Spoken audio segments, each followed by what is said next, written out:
Today, mag-align tayo ng tawag dito, signal. Gawin nating satellite. Ito yung trabaho ko ngayon, mga kapusa. Woo! Nasa tuktok ako ng bahay. Ayan o. Ayan o. Katunayan, nasa tuktok talaga ako ng bahay. Kasi dito sa tuktok ng bahay nila nilagay ito. Ito ang hirap pag maglagay ka ng antena ng ganito. Signal sa tuktok. Hirap pag sakaling magbabackjab siya. Kaya ako tinawag. Tangina niya. Tuloy nahihirapan. You know. Winilding nila dyan, oh. Ayan, pahirapan tuloy ako. Ay, naku buhay. Wala akong kapera-pera. Kaya pinatulang ko na lang. Hirap talaga may buhay. Ay, hirap talaga pag may college na. Ganito pala kahirap ang buhay pag may college na talaga. Kailangan mo maghanap buhay para sa kanya. Although nag-iisa lang yung anak namin na natira. Kasi 3 anak namin namatay yung 2.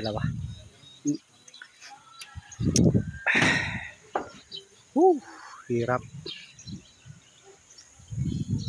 Pero laban pa rin. Kaya wag tayong susuko habang may buhay, may pag-asa. Ika nga. Basta ako, BBM ako. Okay, how to align signal or satellite. Ito na. Going to menu. Hindi masyadong makita yun.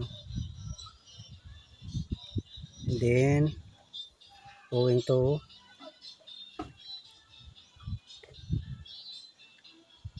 system setup. Then pindutin ng OK. Then quadruple 0. Ayun. Punta sa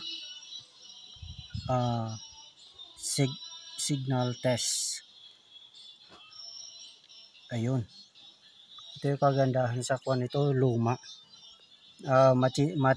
Makikita niya kung sira yung LNB o hindi.